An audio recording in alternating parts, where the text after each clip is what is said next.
यदि मैले तपाईँलाई सोधेँ वास्तवमै स्वर्ग कस्तो होला, सायद तपाईँ भन्नुहुन्छ सुनको सहर, दुःख नभएको ठाउँ, आँसु नभएको संसार, कल्पना गर्दा पनि एकदम मनमोहक ठाउँ।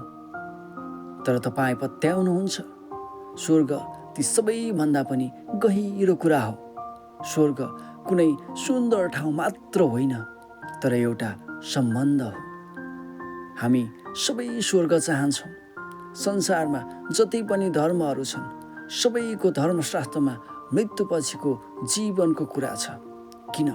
किनकि बाइबल भन्छ मानिसको हृदयमा अनन्तताको तृष्णा छ। हामी नटुट्ने प्रेम चाहन्छौँ, नहराइने शान्ति चाहन्छौँ, अन्याय बिनाको संसार चाहन्छौँ। तर प्रश्न, के हामी ठाउँ खोजिरहेका छौँ कि हामी कसैलाई खोजिरहेका छौँ? समस्या ठाउँको होइन, सम्बन्धको हो। ध्यान दिनुहोस्, पृथ्वीमा समस्या के हो? दुःख, रोग, अन्याय? यी सबै लक्षण मात्र हुन्। मूल समस्या के हो भने मानिस परमेश्वरसँगको सम्बन्धबाट टुटेको छ। जब सम्बन्ध टुट्छ, शान्ति हराउँछ, पहिचान हराउँछ, उद्देश्य हराउँछ। त्यसैले स्वर्गको अर्थ केवल राम्रो वातावरण र सुन्दर ठाउँ मात्र होइन। यदि परमेश्वर त्यहाँ हुनुहुन्न भने त्यो स्वर्ग हुनै सक्दैन। बाइबलले स्वर्गलाई वर्णन गर्दा सुनको सडक मात्र भन्दैन। सबैभन्दा ठुलो प्रतिज्ञा के हो? परमेश्वर मानिससँग बस्नुहुनेछ।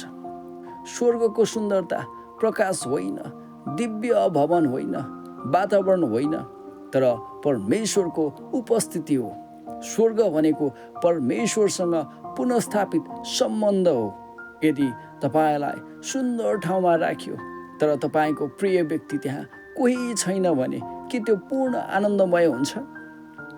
उदाहरणका लागि, धेरैजना गाउँदेखि सहर आउनु भएको छ अनि गाउँमा चाहिँ आमा बुवा बस्नुहुन्छ। जब तपाईँ घर फर्कनुहुन्छ, तपाईँको सोच विचारमा आमा बुवासँग भेट गर्ने, केही समय सँगै बिताउने र दुःख सुख साट्ने नै हुन्छ। अनि घर पुग्दा तपाईँ खुसी हुने कारण र आनन्दको कारण चाहिँ आफ्नो आमा बुवालाई भेट्न पाउँदाको हो। तर यदि तपाईँ घर फर्कनु भएको बेलामा तपाईँले घर मात्रै भेट्नुभयो तर आमा बुवा भेट्नु भएन भने के तपाईँ त्यहाँ खुसी हुनुहुन्छ? तपाईँलाई शान्ति मिल्छ? मिल्दैन, किनकि तपाईँको सम्बन्ध घरसँग होइन, आफ्नो आमा बुवासँग हुन्छ। आमा बुवा बिना घर पुगे तापनि घर जस्तो लाग्दैन, एकदम शून्य लाग्छ। परमेश्वर बिना स्वर्ग पनि त्यस्तै हो। स्वर्ग तब मात्र पूर्ण हुन्छ जब त्यहाँ परमेश्वर हुनुहुन्छ। अब प्रश्न, के तपाईँ स्वर्ग चाहनुहुन्छ कि तपाईँ परमेश्वर चाहनुहुन्छ? धेरै मानिस दुःखबाट छुटकारा चाहन्छन् तर परमेश्वरसँग नजिक हुन चाहँदैनन्। तर साँचो स्वर्ग र साँचो आनन्द परमेश्वरको उपस्थिति बिना सम्भव छैन। स्वर्ग कुनै टुरिस्ट स्टेसन होइन, यो पुनर्मिलन हो। यो हराएको सम्बन्धको पुनर्स्थापना हो। प्रश्न यो होइन कि स्वर्ग कस्तो हुन्छ, प्रश्न यो हो कि के तपाईँ अहिले नै परमेश्वरसँग सम्बन्धमा हुनुहुन्छ? किनकि परमेश्वरसँगको सम्बन्ध बिना स्वर्ग कहिल्यै सम्भव छैन। येशूले त्यो बाटो खोलिदिनु भएको छ। टुटेको सम्बन्धलाई पुनः जोडिदिनु भएको छ। येशू ख्रीष्ट पृथ्वीमा आउनुभयो धर्म बनाउन होइन, सम्बन्ध पुनर्स्थापना गर्न। क्रुस दण्डको प्रतीक मात्र होइन, त्यो पुनर्मिलनको ढोका हो। एक दिन तपाईँको मुटु अन्तिम पटक धड्किनेछ।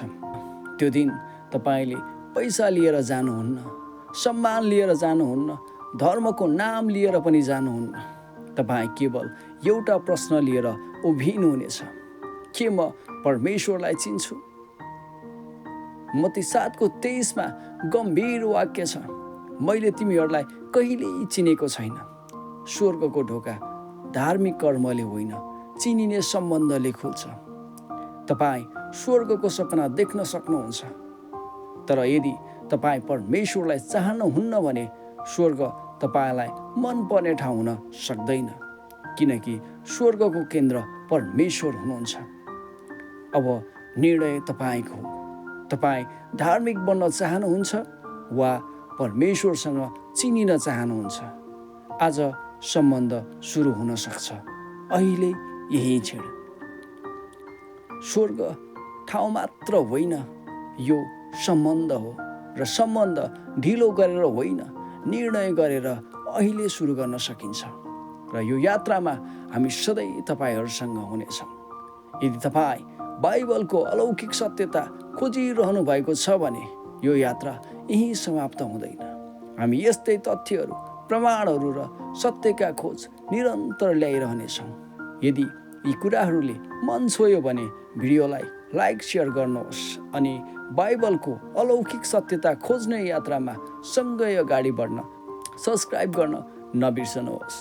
हाम्रो भेट यस्तै अर्को भिडियोमा हुनेछ। आजलाई यति नै।